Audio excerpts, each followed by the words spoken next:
Hey, good afternoon, everybody. It's October 22nd, 2024. Still got a little bit of huggle going on, but we're going to read from the Old Testament book of Ezekiel. We're going to read chapter 45. Ezekiel, again, the perfection of this temple. Now he's going to talk about the temple district around it and how it should be divided between the priests and the prince, with God at the center. Call out to being honest and good stewards, which they weren't doing before the exile, which is why God destroyed them.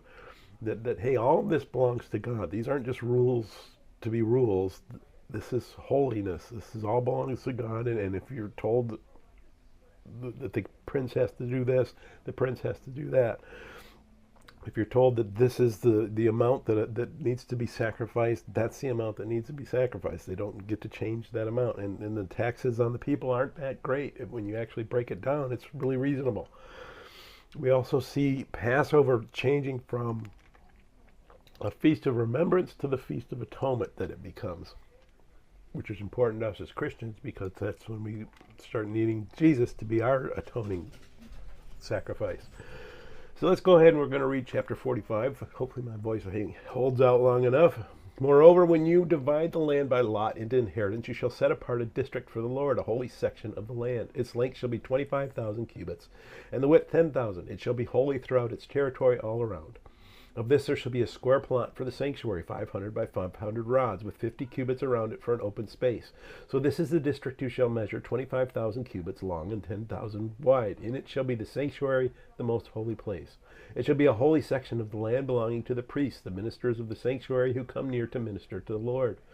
It shall be a place for their houses and a holy place for the sanctuary. An area 25,000 cubits long and 10,000 wide shall belong to the Levites. The ministers of the temple, they shall have 20 chambers as a possession. You shall appoint as the property of the city an area 5,000 cubits wide and 25,000 long adjacent to the district of the holy section. It shall belong to the whole house of Israel. The prince shall have a section on one side and the other of the holy district and the city's property. And bordering on the holy district and the city's property, extending westward on the west side and eastward on the east side, the length shall be side by side with one of the tribal portions from the west border to the east border. The land shall be his possession in Israel, and my princes shall no more oppress my people, but they shall give the rest of the land to the house of Israel, according to their tribes. Thus says the Lord God, enough, O princes of Israel, remove violence and plundering, execute justice and righteousness, and stop dispossessing my people, says the Lord God. You shall have honest scales, an honest ephah, and an honest bath. The ephah and the bath shall be of the same measure, so that the bath contains 1/10 of a homer, and the ephah 1/10 of a homer. Their measure shall be according to the homer. The shekels shall be 20 gerahs, 20 shekels, 25 shekels, and 15 shekels shall be your mina. This is the offering which you shall offer. You shall give 1/6 of an ephah from a homer of wheat, and 1/6 of an ephah from a homer of barley. The ordinance concerning oil, the bath of oil, is 1/10 of a bath from a kor. A kor is a homer, or 10 baths, for 10 baths are a homer. And 1 lamb shall be given from a flock of 200 from which the rich pastures of Israel. These shall be for grain offerings, burnt offerings, and peace offerings to make atonement for them, says the Lord God. All the people of the land shall give this offering for the prince in Israel.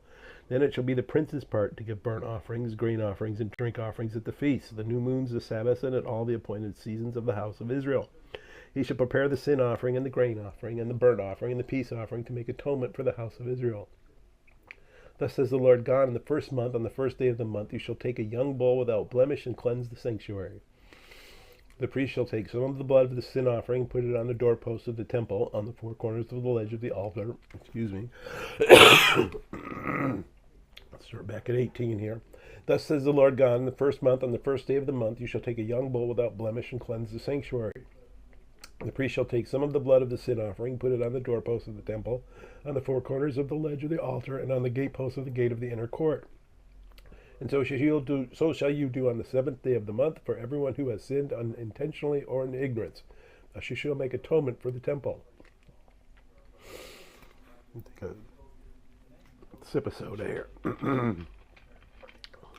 Not COVID, I took the test already. So the cold and flu season, get your test if you haven't already. If you live in the United States, you can get another set of tests